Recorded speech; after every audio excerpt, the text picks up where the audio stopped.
Interior designer Glen Peloso has shopped the largest home furniture trade show in the world for this morning's Trend Spotting, the High Point Furniture Market in North Carolina. And you were saying when it comes to color, you were kind of underwhelmed. It really was. I mean, I kept thinking it is a really white, cream, plain, you know, showrooms that I'd usually walk into and you think, wow, I don't know how I would do, like it'd be hard to pitch to somebody to do in their home, was really in this palette. Like as you sort of see here, textured whites, creams. Tone on tone. Really tone on tone, very, very plain, which is often something that happens in the furniture market when it gets in and around the economy. People feel a little bit more safe, and so they become less adventurous in terms of their home decor, certainly in terms of big pieces. Okay, but I would think that like white or cream in home decor is like, for me, because I've got pets, I'm like, no. Well, I mean, the fabrics have gotten much better, so it's not the same sort of thing, but nonetheless, it can be a little bit more, you know, you're taking a bit of a chance. But because they're now able to do lots of fabrics that are pet and family friendly, or you know, they're called performance fabrics. They last way longer. They're way easier to clean. If you have, you know, someone with a nervous hand and a big cup of coffee, you can get it off the fabric way easier than you used to be able to. So that may be part of what drives it as well. But it's a real sort of neutral, natural, earth-looking kind of place. So we have like lots of these kinds of textures. So everything had a texture. This is not a, okay, so it's a here's, lampshade. Right. So there's some photos you can see there. that sort of like, it's relatively simple, Muted. really muted colors, really soft colors out through the whole thing. So you didn't get a whole lot of big, bold colors in the marketplace. Like, really, it's a relatively plain showroom, and that showroom would usually be just a wash with color that you'd be like, that's incredible, and really sort of deep fabrics. So, but we can see the amount of tufting and that thing that gives us that kind of texture. Yeah.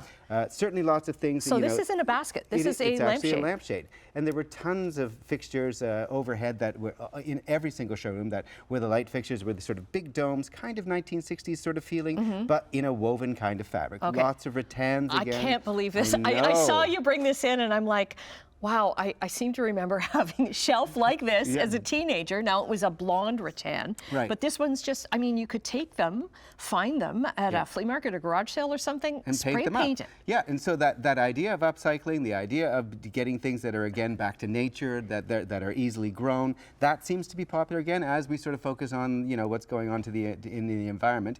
That you see that reflected in home decor. So lots of things that are easily grown, lots of rattans, these woven sort of, you know, feelings that give you that kind of texture, which you could see in carpets, you could see in, you know, this kind of thing, the carpet that I'm showing here, right, with a which little is our bit of texture. kind of our tablecloth. Yeah, but nubby. Everything has sort of a feel to it, as opposed to being, you know, really bright in terms of the amount of color that's there. Even like these vases that you brought in, like it's like you want to touch it. Yes, everything, and that is it. Everything is touchy. Yeah. You know, the same thing happened with, you know, bouclés. So we see here bouclés, shearlings, and furs. You know, really classic chairs. All, like, I saw more bouclé than I ever want to see in my life.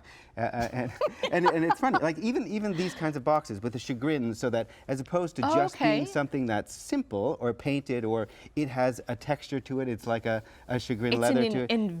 Inviting you to touch it. Yes. So like everything was touchable, and then white, which may be counterintuitive, but nonetheless. Yeah, you've got little. Imagine eating cheesies and touching this, right? Not suggested. Not a good idea.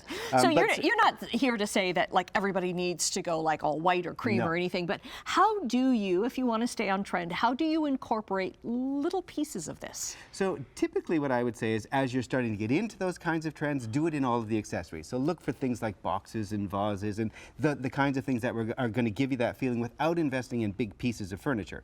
But you could certainly see, like, you know, huge credenzas and dressers that were all sort of woven with a front that looked carved, or had, you know, a tone-on-tone detail to it, or had a texture to it. So that was predominant throughout things that were. So that's a big piece to invest in. Ways you touches can start and get into that, but you don't need to. You know, there's also has been for a long time the idea of, you know, being sort of yourself, creating your own sort of look. So you want to mix those things in together. Take your favorite spot. Yeah, I like this. Yes. So it was incredible how much of that there was. It really bouclé everything. Bouclé everything. Yes. There's a word of the day. Exactly. Glen, thanks very much. We'll get all your socials up on our website, chch.com. I do like this. Yes. I forgot about the